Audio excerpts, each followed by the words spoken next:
You got Kelvin Powell here, NYBL Live. In the NYBL, we're always looking to advance our league and show different perspectives, and we're truly blessed to have two very supportive mothers, Ms. Gwen, Mrs. Moore, CP3, who are getting ready to compete in the championship of this year's NYBL. Welcome. Thank you. Thanks for coming. Let's start off just general. Let's talk about the introduction to basketball by your sons into the sport. When did Wendell first pick up a basketball and start playing? At 2. At the age of 2? I'd say about 2 years old he started. Okay. Chaz, when did he do? Chaz started playing when he was 3 with the 5 to 7-year-olds. Really? And starting. Okay, and starting. Okay, all right. So at that point, he's playing up 2 age groups at that point. And you being a mother of the youngest player there, talk about that experience of knowing that your baby is competing against what at the time you may have thought were grown men. I did, and I remember the conversation well. His dad saying, "Well, we should just let him play. He knows." I'm like, "Are you really kidding?" It was like, "Let him play." So me being, the good wife, I'm like, "Okay." And I remember the first game when they're that little, they play half court. Right. So instead of going, they're going this right. way. And I remember he got the ball and he knew the little plays and he hit a 3 and I'm thinking, look at my baby. I think at that point I'm thinking, okay, he's a little special. It was really it was a calming effect. Once I saw that he knew exactly what to do, he knew the plays, he played well with the team sport. So I was quite impressed then. So we've been kind of going ever since. Okay, wonderful. Mrs. Moore, can you talk a little bit about Wendell's advancement and when you saw it and when you noticed that, hey, he may be able to play this game a little bit? That's right. I think actually he started AAU basketball at the age of 5. Okay. And he was playing with the 6-year-olds. Okay. We were part of QCAA. And from there, my gosh, he had the height, the composure, the whole package. And when he got on the floor with them, they just couldn't believe how he kept up the speed with them. He's 5. Most of them were 6, either going on 7. And we actually let him go to nationals alone with one of our close friends. We weren't able to go. And that was in Memphis at that time. Okay. And, he went there and he actually just did his thing. People didn't know he was 5. Right. At that time, he looked about, 8 or 9. Right. But, now he's been playing nonstop. Division I. He can play every position. And the thing is, he's a kid that gets it the first time. You can show him, give him a play, he gets it, and great team player. He just keeps it moving. It's like a coach's dream. Right. We always talk about very good players, great players, always having a certain passion for the game. You notice that passion because it seems like that's all that they want to do. How do you guys balance life off the court with life on the court with such special athletes who have a special gift? Chaz is fortunate to have 2 older brothers who were very athletic in their own sport. Okay. My oldest son, who's 25, was a football star. Okay. Chaz plays football as well, and he's a star in that regard as well. Okay. And then I have another son who's 21, and he's basketball. So Chaz grew up watching them, and his brothers, just kind of deepening and enhancing their relationships with him and making sure he understood, okay, this is all great, but your books have to go with it. It's a balancing act. Right. So he saw his brothers put it in on the field or put it in on the court, but they came back and finished it with their grades. Both of the boys went on to college and played their respective sports and had done well. So Chaz is fortunate to have that. So he understands, it's not just basketball, it's not just football, it's a total package. And he's seen, I sat my oldest son down. I caused him to lose his starting point because I felt like you're putting more into this than you are your schoolwork, and it has to go hand in hand. So he experienced that, and my oldest son had to work his hiney off to get his starting position back. Right. But Chaz knows it's an overall balancing act. He has to have both. You cannot have one without the other. Absolutely. So he does well in that regard. Good student. Wonderful. Honor roll student, yes. Wonderful. Excellent. Yeah. Mrs. Moore. Okay. You know what, Wendell, we try to make him an overall person. Right. You know, know where you come from. A student in school. You know, you keep making good choices. That's the thing, because you're growing up. Right. And you're going to face a lot of challenges.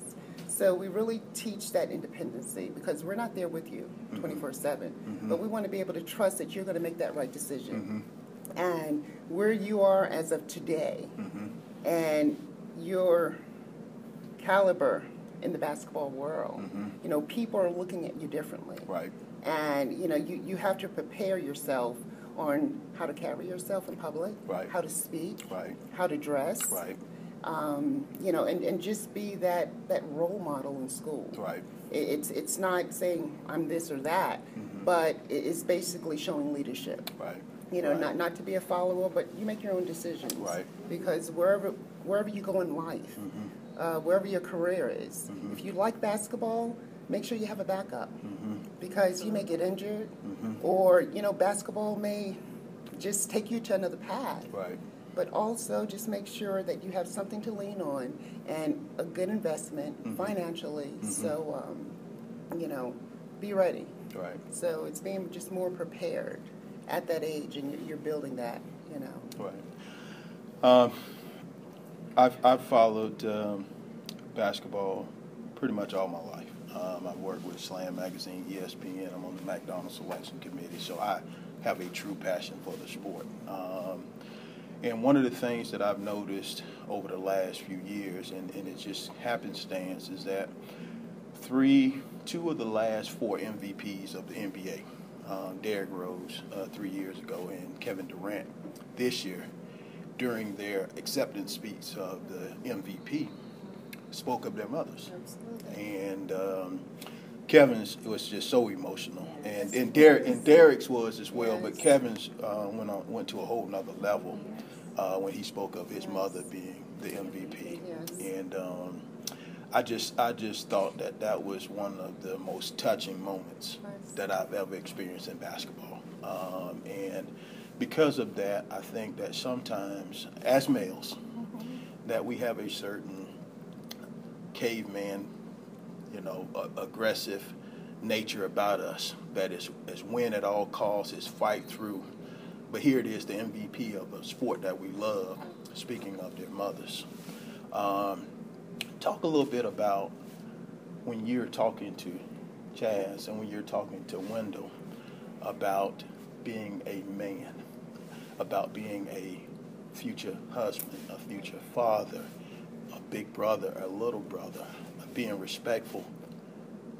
What's that message like? What are those conversations like when you have them and when you have opportunities to spend some alone time when you guys are together shopping, watching a soap opera or whatever it is that you like to do with your son outside of basketball? I started that when he started walking. You know, the thing is, especially as a man, you know, growing up, for him, I'm teaching him handle your responsibility. That's the most important thing, because, you know, looking at the basketball housewives, you're going to have women who's flocking at you just because of your money. Right. And I put it like this: if you don't love that person, leave it alone. Right. And whatever you bring into this world, you make sure you handle it. Right. If you get married, your wife is not going to want for anything. You're going to take care of your responsibility, but also face the consequences. If anything is to happen, again, responsibility. Get involved in your community. Help those who need you, you know, because people look at you at a different way. Right. And it's how you carry yourself. Yep. People gravitate to you. And it's that change. They see the change in you, but it's for the better. And as long as you continue to grow, you have a great followership. And again, it's about your surroundings, because we're parents. we're going to go on, you know, but we're leading that path for you, so you can do the right thing. Absolutely. And you know, for me right now, he's in middle school. He's a 7th grader, 6'3", and you have the high school girls coming after him. So he's taken his school. They've made history in basketball. You know, they went undefeated, and he's at a different level right now.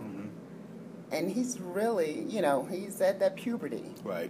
So I'm constantly, you know, as a mom, you have to show that support. Right. You know, I'm not ashamed of anything. Right. Hold your arms up. Take, you know, I want to see, and I want you to know how to treat a woman. So. I can't teach Chance how to be a man. He has great males in his life. My father, God rest his soul, was a man. His father is a great dad. So he's had great role models. He understands what it is to be responsible. I can teach him to be compassionate. I can teach him to be loving. I can teach him to be a man of God. Also teach him, you know, treat people the way you want to be treated. But he's grown up around great men, so that doesn't have to fall on me. Because I can't teach a man how to be a man, but I can teach him how to love. I can teach him how to be compassionate. I can teach him things to look for that you want to stay away from in a relationship. You know, teach him, you know, that may not be right. You might want to check that one again. But, you know, I'm fortunate in that area. He has grown up. He's seen the men in our family, you know, take care of their responsibilities, take care of, you know, the women in the house. So he understands that. In our family, it is truly God, man, and then the family. So he understands that. He's had a great support system, I should say, to kind of, he knows what he's supposed to do. And his dad is awesome. I'll give him his props. Wonderful, wonderful. I do give his dad and his grandpa, you know, props. Yeah. You know. Absolutely. Excellent. The NYBL is in its second year. You guys have enjoyed both years, and we definitely appreciate the support.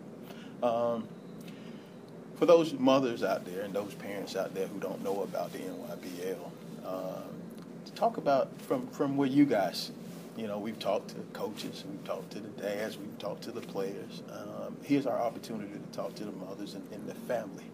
I'm a father of 5. I've got my wife is actively involved in basketball, and what I've noticed in throughout the years is what she's taught me about being supportive. And in this league, what I've seen is a lot of parent support, a lot of family support, and it's been tremendous. And I think that the families are what make the league. I see the kids, even if they're on opposite teams, they're still intermingle with each other. It's not, you know, us against them. It's all us together. I see you guys cheering for some of the other teams that your kids are friends with all the time. So for those parents who don't know about the NYBL, can you guys talk a little bit about your experience? What do you think about this league and the places that we've been and the things that your kids have seen and the family outings that you have had outside of the times that we see your sons on the basketball court? Okay. It is the great level of competition. You know, if you're looking to get better, and, you know, not so much stay in your same hometown and continue to play the same teams, this is top level NYBL sessions. It definitely prepares you for nationals. You get a taste of the competition that's coming forward. You know, with the NYBL, they have a lot of the top teams that we will be facing in the nationals. So I definitely would recommend, if you are a D1 team that want competition, don't be afraid. You're going to come here, you're going to get it. You play hard, you have fun. You know, the parents are great. We haven't had an issue. Right. You know, you don't have to worry about looking for security. It's you know, the venues are very nice. So, you know, you get what you pay for. That's saying. Okay. For us, I think I've enjoyed it. I know Chaz plays on CP3 as well as Wendell, but he has other friends back home who play on other AAU teams, and he's recognized, okay, wow, we're doing something way, totally different from the norm. He understands that this level of play is completely different from church basketball. The exposure, that they're getting, the states that they're able to visit, they've been all over, and it's just like second nature for them. Right. But he really enjoys, traveling. We try to do something fun every time we're out of town. We went to the Ali Museum when we were in Kentucky. But it's just the exposure, being able to just show them the world, at such a young age. And they're like little sponges. They can absorb it and they wow. And then the fact that they're meeting these kids from all over the United States, and they're building, these relationships that I hope will last throughout the years. Absolutely. So that's what I enjoy, just meeting and seeing the parents from the different states and being able to just carry on great conversation and the camaraderie. It's totally different, but everybody knows, okay, we are special. We're doing something a little bit different. And you're right, nobody's kind of acting crazy. You don't have to look over your shoulder for security. Someone's gonna win, but we're gonna support our kids to the fullest. Right. And then if win or lose, we can shake hands and it's over. We'll see you next time, and there's no animosity. So I enjoy that. I enjoy that a lot, and Chaz does too. Wonderful, wonderful. It's our hope moving forward as they move into high school that they continue to have the success on the basketball court, and obviously be given the opportunity to play at the collegiate level. And if God willing, if they're able to play at the next level, that's even wonderful. But an opportunity to be able to get a college education, to get the exposure, the development, the recognition, and continue with the grades to be able to play in college is a blessing in itself. And I think ultimately that's really what it's all about, because if you can educate yourself, you can lift yourself and your family to whatever level that you want to go. They're not only going to be able to play basketball for so long. Certain age, 35, 38. Exactly. So moving forward, we talk about going into high school and then on into college. Well, in going into college, that means moving away from home. Have you given any thought to those days, or is it all in the present right now, or is it a point where you look at it and say, I'm going to lose my baby at some point? And how as mothers do you prepare yourself for the inevitable? Yeah. Yeah. I've been thinking about that. It's coming. It's definitely coming. We've been told by his coaches in school, please let him stay with us 1 year when he gets into high school. Right. Because the prep school is going to be coming after him. Right. We keep our circle pretty small. And yes, we have been talking about it. But the thing is, we keep him involved. Right. He's still a kid, but at the same time, we want you to think on your own. Okay. Because we want to make sure that you are still going to succeed. We're not going to put you somewhere where you're going to fail. Right. We're going to make sure you succeed, and if that time comes, we will make that move with you to make sure you have a good head start, and then let you go. We're always going to be there to support you. Mommy will be like Stephen Curry's mom. I will be on TV in every game. When they put that camera, Mommy and Daddy sit right there. And that's where the support comes in. But, it's a time now. We definitely have to start preparing and being ready. The type of work that I do, I can relocate. Okay. It wouldn't be a problem. And I want the best for him. Right. As well as his dad, we both want the best. So in order to get the best and be the best, you have to go where that best is. Absolutely. With me, it's a little different. I've had two to leave to go off to college. Okay. I'm excited for him. Okay. That's another chapter in his life. So I'm not, afraid or anything. But he and his brothers are very tight. Okay. I would not be surprised that both of them relocate to wherever what school he's going Okay. to. They're very supportive. Normally they travel with us, but they both had to work this weekend, and they've been calling. Give me an update. Come on, text me. Why are you not texting me? So I'm excited about that. Not nervous at all, you Okay. know, because again, I've done it twice. Okay. But his brothers, 9 times out of 10, they'll relocate wherever he is because they're very, very protective of him. Okay. Very protective. So I'm excited about that. Wonderful. Yeah. Wonderful. You can tell Wendell is the only child. You know, he's my world. And place your chest and two is yours. Yes. But I will definitely let him go when I know he's okay. And I'm excited. I want to be there. I want to be at every game. So like I said, if he goes to California, you know, I'm going to be there. I can retire. You know? I can retire and start traveling and just, I want to be, you know, forget the practice and stuff, but when it comes down to your game, I want to have that time and book my flight and be right there. Right. You know, again, we talked about whether we're going to relocate. I'm ready for a change. I love Charlotte. I really do, but we got a couple more years before, say about 5 years, before he goes off to college. And yeah, I mean, he wants to stay. He wants to go to Duke, so that's in North Carolina. Right. I'll let you go. You know, Right. Bye-bye. It's only 2 hours down the road for me. But when you're talking Vegas, you know, Kentucky, Right. you know, maybe I'll have a little background there. Right. You know. Right. Right. So. Well, again, it's been a pleasure. Absolutely. And again, I just can't thank you guys enough for taking time to be with us and letting everybody know that what Kevin Durant and what Derrick Rose said should resonate with all mothers and sons across the USA, because I think that sometimes we lose that message, and it was so powerful, so powerful for Kevin to make that speech and basically credit his mother as being the real MVP. So again, thank you for your time. That's the NYBL, and we're live.